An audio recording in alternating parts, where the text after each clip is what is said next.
திருவரை நேரம் பைபிள் அவர் presented by the National Bible College.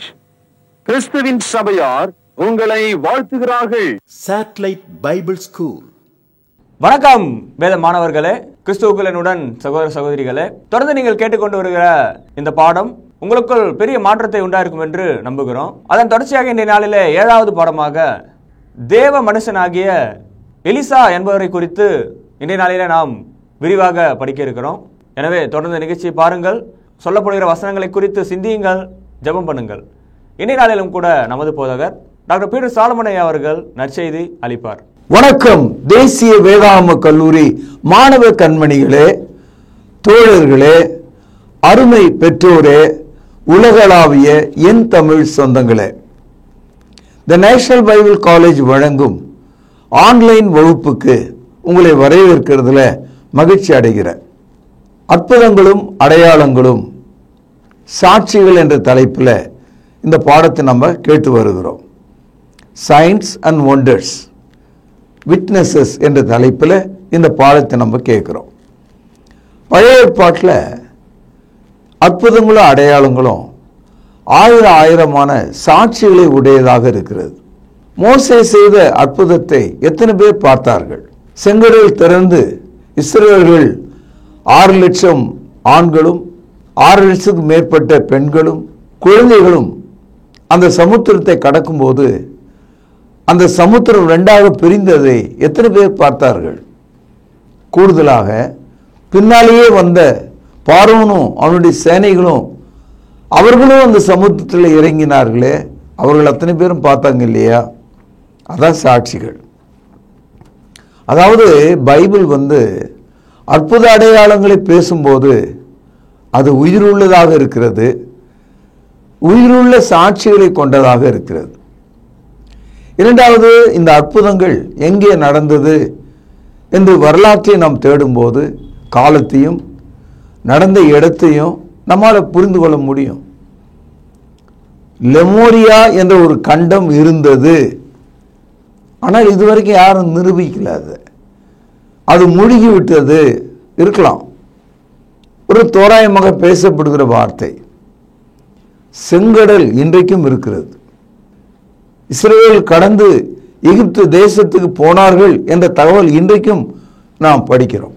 எகிப்து என்ற ஒரு தேசம் இன்னைக்கும் இருக்கிறது. அன்பு சகோதரர்களே, நேற்றைய பாடத்தில் எலியா என்பவனை குறித்து நம்ம படித்தோம். அவர் செய்த 6 அற்புதங்களை குறித்து படித்தோம். இந்த எலியா கடைசி காலத்தில் கர்த்தரிடத்தில் ஒரு கண்ணீரோடு ஒரு கருத்தை சொல்லுகிறார். என் பிராணனை என் எதிரிகள் தேடுகிறார்கள், என்னை கொண்டு போட விரும்புகிறார்கள், போதும் ஆண்டவரே, என்னை எடுத்துக்கொள்ளும் என்பது போல அவன் பேசிவிட்டான். அது மட்டுமல்ல, பாகாலுக்கு முழங்கால் படியிடாத நான் ஒருவன் மாத்திரம் மீதியா இருக்கிறேன் என்பது போல அவன் பேசிவிட்டான். அப்பொழுது கர்த்தர் அவனுக்கு ஓய்வு கொடுக்க விரும்பினார். இன்னைக்கும் நம்முடைய வாழ்க்கையில் ஒரு தலைமுறை அதுக்கு அடுத்த தலைமுறையை கடவுள் உருவாக்குகிறார். இயேசு கிறிஸ்துவால் ஸ்தாபிக்கப்பட்ட சபையானது இன்றைக்கு ஏறக்குறைய 2000 ஆண்டுகளாக பூமியிலே இருக்கிறது.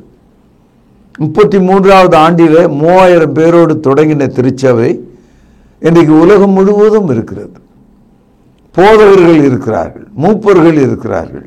ஒரு மனிதன் மரித்து விட்டால் அந்த இடத்துல இன்னொரு மனிதனை கொண்டு நிறுத்துவது தேவனுடைய சித்தமாக இருக்கிறது. சகோதரர்களே, இந்த எலியாவினிடத்தில் கர்த்தர் ஒரு காரியத்தை சொன்னார். நீ போய் எலிசா என்பவனை உன்னுடைய ஸ்தானத்தில் ஏற்படுத்து என்று சொன்னார். நல்ல கவனிங்க, எலியா என்பது வேறு ஒரு மனிதன், எலிசா என்பவன் இன்னொரு மனிதன். ஆங்கிலத்தில் நம்ம சொல்றதா இருந்தா ELZIA, எலிசா. இங்கே இவனுடைய பெயர் ELIJHA, எலிஷா. அதாவது எலியா வேற, எலிசா வேற. இந்த எலிசா என்பவன் அற்புதமான ஒரு மனிதன், மிகவும் திடகாத்திரமான ஒரு மனிதன், உழைப்பிலே வல்லவன். அவன் பகல் வேளையில் ஏர் ஓட்டி கொண்டிருந்தானா. எத்தனை ஏர் ஓட்டினான்னா 12 ஏரை ஓட்டி கொண்டு இருந்தானா. 11 ஏரை ஓட்டி 12வது ஏரிலே அவன் கை வைத்து ஓட்ட ஆரம்பிக்கும் அந்த வேளையில் எலிசா எலியாவினிடத்தில் வந்து அவன் மீது இருந்த சால்வையை அவன் மீது போட்டான். அது கர்த்தருடைய வார்த்தையாக போட்டான், அடையாளமாக போட்டான், ஒரு அபிஷேகமாக போட்டான். அடுத்து எனக்கு பதிலாக வரப்போகிற தீர்க்கதரிசி என்று அடையாளம் காண்பித்தான். 1 ராஜாக்கள் 19ஆம் அதிகாரம் 19வது வசனம். அப்படியே அவன் அவ்விடம் விட்டு புறப்பட்டு போய் 12 ஏர் பூட்டி உழுத சாப்பாத்தின் குமாரனாகிய எலிசாவை கண்டான். அவன் 12ஆம் ஏரை ஓட்டி கொண்டிருந்தான். எலியா அவன் இருக்கும் இடம் மட்டும் போய் கவனியுங்கள், அவன் மேல் தன் சால்வையை போட்டான். எலிசாவுக்கு யார் மேல சால்வை போடணும், யாரை தன்னுடைய இடத்துல கொண்டு வந்து அப்பாயிண்ட் பண்ணணும்னு தெரியுது. இப்போ சால்வை போட்ட அந்த மனிதன் சாதாரணமான ஆள் இல்லை, வெரி வெரி ஸ்ட்ராங்கஸ்ட் பர்சன், உழைக்கிற ஒரு மனிதனாக இருக்கிறான். அடுத்த வசனம் பாருங்கள், 1 ராஜாக்கள் 19ஆம் அதிகாரம் 20வது வசனம். அப்பொழுது அவன் மாடுகளை விட்டு எலியாவின் பிறகே ஓடி, நான் என் தகப்பனையும் தாயையும் கவனிங்கள் முத்தம் செய்ய உத்தரவு கொடும், அதற்கு பின் உம்மை தொடர்வேன் என்றான். அதற்கு அவன், போய் திரும்பி வா, நான் உனக்கு செய்ததை நினைத்துக்கொள் என்றான். எலிசா எப்பேற்பட்ட ஒரு அற்புதமான மனிதன், எவ்வளவு பாசக்கார ஒரு வாலிபன் பாருங்க. என்ன சொல்றான், கர்த்தர் என்னை அழைத்தார், கர்த்தர் தமது ஊழியத்துக்கு என்னை அழைத்தார், கர்த்தர் என்னை அபிஷேகித்தார், எலியாவினுடைய மேல் வஸ்திரத்தை என் மேல் போட்டதனாலே அந்த அபிஷேகம் என் மீது வந்து இறங்கியது என்ற அறிவு வந்த உடனே ஒன்னே ஒன்று அவன் கேட்குறான், ஐயா கொஞ்ச நேரம் எனக்கு கொடுங்க, நான் ஊருக்குள்ள ஓடி எங்க அப்பா அம்மாவை ஒரு பிரியா விடை பெற்றுக்கொண்டு ஒரு முத்தம் செய்து விட்டு வருகிறேன் என்று சொல்லுகிறான். என்ன அழகான காட்சி பாருங்க. இன்னைக்கு பைபிள் எடுத்து ஊழியம் செய்கிற மக்கள் எவ்வளோ மோசடிகளையும் எவ்வளோ தியாகமில்லாத வாழ்க்கையும் செய்வதை பார்க்கிறோம். பணத்துக்காக ஒரு கூலிக்காக வேலை செய்வர்களை போல் இருக்காங்க. இன்னைக்கு தேவனுடைய வேலை செய்வதற்கு மனிதர்கள் இல்லை. நம்முடைய வீடுகளில் வீட்டுக்கு ஒரு பிள்ளையை கர்த்தருடைய ஊழியத்துக்கு என்று நாம் கொடுப்பதில்லை. பெரும்பாலான ஊழியக்காரர்கள் நோயாளிகளாகவும் படிப்பற்றவர்களாகவும் குறைவுள்ளவர்களாகவும் குறைபாடு உள்ளவர்களாகவும் இருப்பாங்க. முதலாவது முதிர்ந்த கதிரை கர்த்தருக்கு காணிக்கையாய் கொடுக்க வேண்டும், கர்ப்பத்தின் கனியை கர்த்தருக்கு என்று நாம் கொடுக்க வேண்டும். நம்முடைய வீட்டில் ஒரு நல்ல படித்த பிள்ளைகளை பெரிய உத்தியோகத்துக்கு அனுப்பி கொண்டிருக்கிறோம். அன்பான சகோதரர்களே, தேவனுடைய ராஜ்யத்தில் ஊழியம் செய்யும்படி ஏராளமான மக்கள் தேவை. அறுப்போ மிகுதி, வேலையாட்கள் கொஞ்சம் என்று இயேசு சொன்னாரே, அந்த வார்த்தை எவ்வளவு உண்மை என்று பாருங்க. இந்த எலியாவினுடைய சிஷியன் அல்லது தோழனாக தேர்ந்தெடுக்கப்பட்ட இந்த எலிசா, அவனுடைய வாழ்க்கையில் ஒரு பிரியாரிட்டி மட்டும்தான் இருந்தது. நான் இப்போ முடியாது, ஒரு 10 வருஷம் பொறுத்து வாரேன், இப்போ கொஞ்சம் முக்கியமான வேலை, இது ஒரு அறுவடை காலம், இதெல்லாம் நடக்கட்டும், எங்கள் கடன்லாம் அடையணும், எனக்குன்னு சில பிரியாரிட்டிகள் இருக்குது, எனக்கு நான் ஒரு பெண்ணை விரும்புகிறேன், இதெல்லாம் அவனுடைய இறுதியிலிருந்து வரலைங்க. என் தாய் தகப்பனுக்கு நான் சொல்லிவிட்டு வருகிறேன், அவரிடத்தில் அன்பின் முத்தத்தை கொடுத்து சமாதானத்தோடு வருகிறேன், என்னுடைய பொறுப்பை நிறைவேற்றுகிறவனாக வருகிறேன். தேவனுடைய வேலை செய்ய அவன் எவ்வளவு ஆயத்தமாக இருந்தான்னு பாருங்க. அடுத்தது, இந்த வாலிபன் எலிசா தன்னுடைய பழைய ஏர் மாடுகளையும் ஏர் முட்டுகளையும், அதுதான் அவனுக்கு சொந்தம், அவன் என்ன செய்தான் பாருங்கள். 1 ராஜாக்கள் 19ஆம் அதிகாரம் 21வது வசனம். அப்பொழுது அவன் இவனை விட்டு போய் ஓர் ஏர் மாடுகளை பிடித்து அடித்து ஏரின் முட்டுகளால் அவைகளின் இறைச்சியை சமைத்து ஜனங்களுக்கு கொடுத்தான். அவர்கள் சாப்பிட்ட பிற்பாடு அவன் எழுந்து எலியாவுக்கு பின்னே சென்று அவனுக்கு ஊழியம் செய்தான். ரொம்ப ஆச்சரியமா இருக்கு. 2 கன்னங்களில் பலாரென்று அரைந்தது போல் இருக்கிறது. இன்றைய காலகட்டத்தினுடைய சூழலை நாம் பார்க்கும்போது, குடும்பங்களை பார்க்கும்போது, சபைகளை நாம் பார்க்கும்போது, ஊழியர்களை பார்க்கும்போது, இப்பேற்பட்ட மனிதர்களை ஆண்டவரே எழுப்பும் என்று நாம் ஜெபிக்க வேண்டும். என்ன செய்தான் பார்த்தீங்களா? அவனுடைய ஏர் மாடுகளை அடித்தான், ஏர் முட்டுகளை உடைத்தான், அதையே அவன் சமைச்சிட்டான். மாடும் காலி, ஏர் முட்டுகளும் காலி. அப்படின்னா என்ன அர்த்தம்? எனக்குன்னு ஒரு சொத்து, எனக்குன்னு ஒரு சுகம், எனக்குன்னு ஒரு ஐஸ்வர்யம் தேவையே இல்லை. நான் கர்த்தருடைய வேலைக்காரன், கர்த்தர் என்னை அழைத்திருக்கிறார். எவ்வளவு தைரியம் பாருங்க. அந்த மாடுகளை வெட்டி கொன்று சமைத்து, அந்த ஏர் முட்டுகளாலேயே அதை சமைத்து அதை எல்லாருக்கும் விருந்து பண்ணி போட்டான். அதாவது தேவனுடைய வேலை செய்வதற்கு வருகிற மக்கள் எவ்வளவு பெரிய தியாகிகளா இருந்திருக்காங்கன்னு பாருங்க. பங்கு சந்தையில பணத்தை போட்டு வைக்கிறதும், எஃப்டியில் பணத்தை போட்டு வச்சுக்கிறதும், வீட்டு பத்திரங்களை கையில் வைத்து கொண்டிருப்பதும், ஏராளமான தங்கம் முதலான பொருட்களை சேகரித்து வைத்துக் கொள்வதும் இன்றைய ஊழியக்காரர்களுடைய வெளிரங்கமான கேவலமான ஒரு நடக்கையாக இருக்குது. சகோதரர்களே, கர்த்தருடைய ஊழியம் செய்கிறவர்கள் கையில் ஒரு தடியை எடுத்துக்கொள்ள வேண்டாம், பணம் வைத்திருக்கிற பையை எடுத்துக்கொள்ள வேண்டாம், நடப்பதற்கு ஒரு பாதரட்சை போட்டுக்கொள்ள வேண்டாம். ஊழியக்காரன் தன் ஆகாரத்துக்கு பாத்திரனாக இருக்கிறான். ஆகவே உங்கள் கையிலே வெள்ளியாகிலும் பொன்னையாகிலும் கொண்டு செல்ல வேண்டாம். இலவசமாய் பெற்றீர்கள், இலவசமாய் கொடுங்கள் என்று மத்தேயு 10ஆம் அதிகாரத்தில் இயேசு சொல்கிறார். Do not take gold or silver. பாருங்க, அப்போ தேவனுடைய ஊழியம் செய்கிறவர்களை தேவன் ஆசீர்வதிப்பார் என்று சொல்லுகிறார். எலிசா இப்பேற்பட்ட ஒரு மனிதனாக வேலைக்கு வந்தான். கூடுதலாக இந்த எலிசா எலியாவினுடைய வாழ்க்கைக்கு பிறகு அவனுடைய ஊழியத்தை குறித்து படித்தோம்னா ரொம்ப ஆச்சரியமா இருக்கு. அதற்கு முன்னதாக 2 ராஜாக்கள் 2வது அதிகாரம் முதல் சில வசனங்கள். கர்த்தர் எலியாவை சுழல் காற்றிலே பரலோகத்துக்கு எடுத்துக்கொள்ள போகிற போது எலியா எலிசாவோடு கூட கில்காலில் இருந்து புறப்பட்டு போனான். எலியா எலிசாவை நோக்கி, நீ இங்கேயே இரு, கர்த்தர் என்னை பெத்தேல் மட்டும் போக அனுப்புகிறார் என்றான்.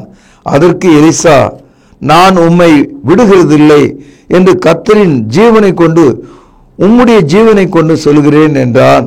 அப்படியே இருவரும் பெத்தேலுக்கு நடந்து போனார்கள். அன்பு சகோதரர்களே, இப்பொழுது ஒரு மகிழ்ச்சியான காரியம், அதே நேரத்தில் மிகவும் வருத்தமான ஒரு காரியம். எலியா பெத்தேலுக்கு சென்ற போது அவர் பரத்தில் ஏறி சென்றாராம், பரலோகத்துக்கு ஏறி சென்றாராம். கர்த்தர் அதை அவனுக்கு சொல்லியிருந்தார். ஆகவே நான் பெத்தேலுக்கு போகிறேன் என்று எலியா புறப்பட்ட போது எலிசா என்ன சொல்றாரு, நான் உன்னை விடவே மாட்டேன், உன் கூட தான் வருவேன், நீ என்ன ஆகிறாய் என்பதை நான் பார்க்க விரும்புகிறேன், I will not leave you என்று அவன் சொல்ல ஆரம்பிச்சிட்டான். அது மட்டும் இல்லை, அன்றைக்கு தீர்க்கதரிசிகளாக இருந்த மற்ற ஜனங்கள் எல்லாரும் கூட சொல்ல ஆரம்பிச்சாங்களாம், இந்த பாரு எலிசா, உன்னுடைய தலைவனாகிய எலியாவை கர்த்தர் இன்னைக்கு எடுத்துக்கொள்ள போகிறார் தெரியுமா உனக்கு அப்படின்னு சொன்னாங்க. சும்மா இருங்க, எனக்கு எல்லாம் தெரியும் என்று அவன் சொல்லுகிறான். அதனால கர்த்தருடைய பிள்ளைகளுக்கு என்ன நேருகிறது, எப்பொழுது நேரப் போகிறது, அவர்களுடைய முடிவு எப்படி இருக்கும், இதையெல்லாம் தேவன் தமது பிள்ளைகளுக்கு எப்போதும் காண்பிக்கிறார், தெரிவிக்கிறார். அதனால்தான் பரிசுத்தவான்களுடைய முடிவு பரிசுத்தவான்களுடைய மரணம் கர்த்தருடைய பார்வையில் அருமையா இருக்கிறது என்று படிக்கிறோம். தேவன் தமது ஊழியக்காரனுடைய ஆத்துமாவை காப்பாற்றுகிறார், அவனுடைய எலும்புகளை காப்பாற்றுகிறார், அவனுடைய பிள்ளைகளின் பிள்ளைகளை ஆதரிக்கிறார். வானத்தையும் பூமியும் உண்டாக்கிய கர்த்தரிடத்திலிருந்து ஒத்தாசி அவனுக்கு தருகிறார். என் அன்பு சகோதரர்களே, எலிசா எலியாவை பின்தொடர்ந்து போனான். அப்படி போகும்போது சும்மா இரு, இங்கே இரு, இங்கே இருன்னு எத்தனை வாட்டி சொன்னாலும் கேட்கறதா இல்லை. அவனோடு ஒட்டிக்கிட்டே இழைத்து கொண்டே போக ஆரம்பிச்சான். ஏய் இங்கே நில்லுப்பா, நான் அங்கே போகிறேன் அப்படின்னாலும் கேட்க மாட்டான் அவன். இந்த உறுதி நமக்கும் தேவை. கர்த்தரை விட்டு விலகாத இறுதியை நமக்கு தேவை. நாம் இங்கே ஓய்வெடுக்க கூடாது. கர்த்தருடைய வேலைக்கென்று வந்த மக்கள் ஓய்வு அற்றவர்களாக கர்த்தரையே நம்பி அவருடைய வேலைக்காக போய்கொண்டே இருக்கிறவர்களாக இருக்க வேண்டும். 2 ராஜாக்கள் 2வது அதிகாரம். எலிசா எலியாவின் இடத்துல ஒரே ஒரு காரியத்தை அன்பாக கேட்டான். சில பேர் என்கிட்ட, ஐயா உங்க கையில் இருக்க பைபிளை கொடுங்க, நான் ஊழியம் செய்ய விரும்புகிறேன். ஐயா உங்க வீட்டில் இருக்கிற நல்ல புத்தகங்களை எனக்கு தாருங்க, நான் ஊழியம் செய்ய விரும்புகிறேன். மக்கள் ஏதாவது ஒரு நல்ல காரியங்களை கேட்பது வழக்கம்தான்.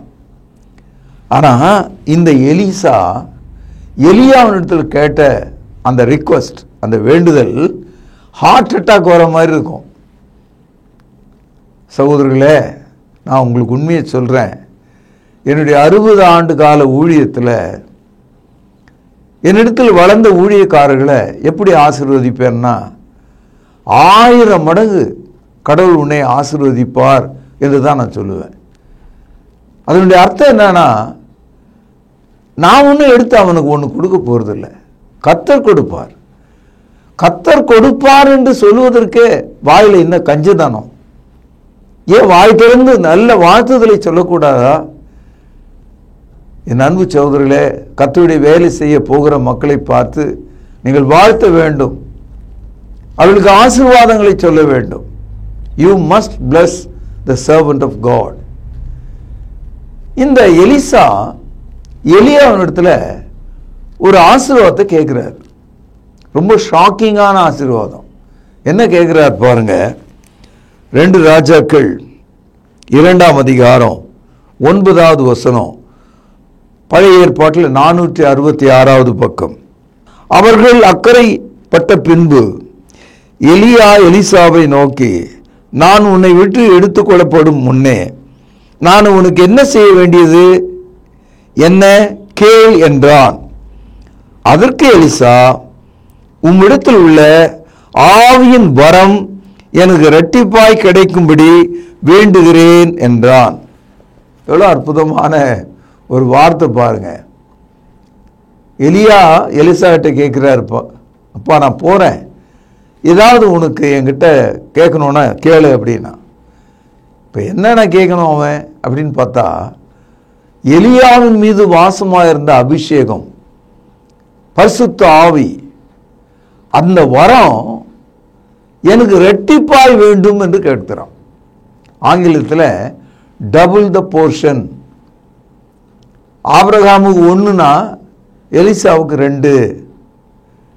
உண்மையிலே சகோதரர்களே, நீங்க எலிசாவினுடைய வாழ்க்கையை படிச்சீங்கன்னா உண்மையிலேயே அந்த வரம் டபுள், இரட்டிப்பான அந்த போர்ஷன் அவனுக்கு கிடைச்சது. உம்மிடத்தில் வாசமாயிருக்கிற பரிசுத்தாவின் வரம் இரட்டிப்பாயனு கிடைக்க வேண்டும் என்று கேட்டானாம். அன்பு சகோதரர்களே, நீங்கள் எப்பொழுதாவது இரட்டிப்பான ஆசீர்வாதம் தாருங்க, கேட்கலாம், அதில் பிழை இல்லை. நாம் கேட்பது ஆவிக்குரியதாக இருந்தால் தேவனுக்கு அது பிரியமா இருக்கும். சாலமோன் ராஜாவான போது தேவன் அவனுக்கு தரிசனமாகி, சாலமோனே உனக்கு என்னது வேண்டும் என்று கேள் என்று கேட்ட பொழுது, ஆண்டவரே எனக்கு ஞானத்தை தாரும், உமது ஜனங்களை நியாயம் விசாரிக்க எனக்கு ஞானத்தை தாரும், அறிவை தாரும் என்று கேட்டான். கடவுள் அதை மெச்சிக்கொண்டார். எதிரிகளுடைய தலையை தாரும், இவனை கொல்லும் அவனை கொல்லும் என்று அவன் கேட்கவில்லை. மாறாக உமது ஜனத்தை வழி நடத்த ஞானத்தை தாரும் என்று கேட்டார். கர்த்தருக்கு அது ரொம்ப பிரியமா இருந்ததாம். கர்த்தர் சொன்னார் சாலமோன் இடத்துல, நீ கேட்காத ஐஸ்வர்யம், உன் தேவைகள் எவ்வளவோ அதையே நான் சேர்த்து தருகிறேன் என்று சொன்னாராம். உனக்கு ஞானத்தையும் தருகிறேன், உனக்கு ஐஸ்வர்யத்தையும் தருகிறேன். அந்த ஐஸ்வர்யம் உனக்கு முன்னால் இருந்தவங்களுக்கும் பின்னால் இருந்தவங்களுக்கும் கொடுக்காத ஐஸ்வர்யமா இருக்கும். என்ன மாதிரியான ஆசீர்வாதம் பார்த்தீங்களா? God had more blessing what Solomon did not ask God. ரெட்டிப்பான ஆசீர்வாதம் கிடைச்சது. நாம் கூட இந்த நாட்களில் நாம் சாப்பிடவும் குடிக்கவும் உடுக்கவும் ஆசீர்வாதத்தை கேட்கக்கூடாது. ஆவிக்குரிய ஆசீர்வாதங்களை நாம் கேட்கும்போது, ஆவியை நாம் கேட்கும்போது சரீரத்தின் நன்மைகளையும் அவர் தருவார். சகோதரர்களே, ரெட்டிப்பான ஆசீர்வாதத்தை தாங்கன்னு கேட்டார் இல்லையா? ரெட்டிப்பான வரத்தை தாரும் என்று கேட்டார் இல்லையா? அது கிடைச்சதானா? கிடைச்சது. அதை தான் இன்றைய பாடத்தில் நம்ம கவனிக்க இருக்கிறோம். இப்படி அவர்கள் பேசிக்கொண்டு போகும்போது வானத்திலிருந்து அக்னிமயமான ரதங்கள் இறங்கி வந்ததாம். குதிரைகள் அதை இழுத்து கொண்டு வந்ததாம். எல்லாமே ஃபயரி சார்ட். ஆச்சரியமா இருந்தது அவனுக்கு. என்ன நடக்குதுன்னு தெரியல. நொடியில் எலிசாவுக்கும் எலியாவுக்கும் நடுவில் அது பிரிக்கும்படியாக உள்ள நுழைஞ்சதாம். எலியா அந்த சுழல் காற்றில் அந்த அக்னிமயமான ரதத்தின் மீது ஏறி செல்கிறார். தரையிலே கால் ஊன்றி எலிசா நின்று அதை ஆச்சரியமாக பார்க்கிறார். காரணம் என்னன்னா, எலியா எலிசாவிடத்தில் சொன்னார், நான் கர்த்தரிடத்தில் ஏறி செல்வதை நீ பார்க்கும்போது நீ பார்ப்பாயானால் நீ கேட்ட ரெட்டிப்பான அந்த ஆசீர்வாதம் உனக்கு கிடைக்கும் என்று சொன்னான். அதுபோல அவன் உன்னிப்பாக எலியா ஏறி சென்ற அந்த காட்சியை பார்த்தான். அது அவனுக்கு கிடைத்தது. எலியா ரதத்தில் ஏறி செல்லும் போது அவன் மீது இருந்த சால்வை கீழே விழுந்தது. முதல் எலியா எலிசாவை அவன் ஏர் மாடுகளை ஓட்டி கொண்டிருந்த போது அவனை எப்படி அழைத்தான்? தன் மேலிருந்த துணியை எடுத்து சால்வை எடுத்து அவன் மீது போட்டான். அதுதான் தேவன் உன்னை அழைக்கிறார், தேவன் உன்னை அபிஷேகிக்கிறார், நீ கர்த்தருடைய ஊழியக்காரன் என்பதன் அடையாளமா இருந்தது. இப்போ அக்னிமயமான ரதத்தில் சுழல் காற்றில் எலிசா ஏறி செல்லும் போது அவன் மீது இருந்த அந்த சால்வை கீழே விழுந்தது. கீழே குனிந்து அந்த சால்வை எடுத்து, நான் கேட்ட ஆசீர்வாதம் எங்கே? எலியா ஏறி சென்று விட்டாரே, எனக்கு அவர் கொடுக்கவில்லையா என்பது போல ஒரு கவலை அவனுக்கு வந்தது. அந்த சால்வை முறுக்குகிறார் கோபத்தில், நல்லா முறுக்கி ஒரு கேள்வியோடு அந்த யோர்தான் நதி தண்ணீரிலே ஓங்கி அடிக்கிறார். அப்படி அடித்த போது எப்படி மோசே செங்கடலை திறந்தாரோ, எப்படி யோசுவா யோர்தான் நதியை பிளந்தாரோ, அதே போல அதே யோர்தான் நதி இந்த எலியாவின் சால்வையை இந்த எலிசா முறுக்கி அடித்த போது தண்ணீர் இரண்டாக பிரிந்தது. பாருங்கள், 2 ராஜாக்கள் 2ஆம் அதிகாரம் 14வது வசனம். எலியாவின் மேலிருந்து விழுந்த சால்வை பிடித்து, எலியாவின் தேவனாகிய கர்த்தர் எங்கே என்று சொல்லி தண்ணீரை அடித்தான். தண்ணீரை அடித்தவுடனே அது இரு பக்கமாக பிரிந்ததனால் எலிசா இக்கரைப்பட்டான். எலிசாவுடைய வாழ்க்கையில முதல் செய்த அற்புதம் இதுதான். The first miracle of Elisha. தண்ணீரை அடித்தவுடன் ரெண்டா பிரிஞ்சது. என் அன்பு சகோதரர்களே, இந்த மாதிரி அற்புதங்களை எல்லாம் இக்காலத்தில் நினைச்சு கூட நீங்க பார்க்க முடியாது. இதனால் தான் நம்ம அற்புதங்களும் அடையாளங்களும் சாட்சிகளும் என்ற தலைப்பில் இதை நம்ம படிக்கிறோம். 2 ராஜாக்கள் 6ஆம் அதிகாரம் 6வது வசனத்திலே நீங்கள் படிக்கலாம். அது மட்டுமல்ல, இந்த எலிசா ராஜாவின் அரண்மனையில் அவர்கள் தீட்டுகிற எல்லா திட்டங்களையும் தெரிந்து கொள்ளக்கூடியவனாக இருந்தானாம். அதனால ராஜா ரொம்ப ஆச்சரியப்படுறார். இந்த தீர்க்கதரிசிக்கு நாம் போடுற திட்டங்கள்லாம் எப்படி தெரியுது அப்படின்னு ரொம்ப ஆச்சரியப்படுறார். கர்த்தர் அதையெல்லாம் அவனுக்கு வெளிப்படுத்தினார். He is a man of knowing the secret.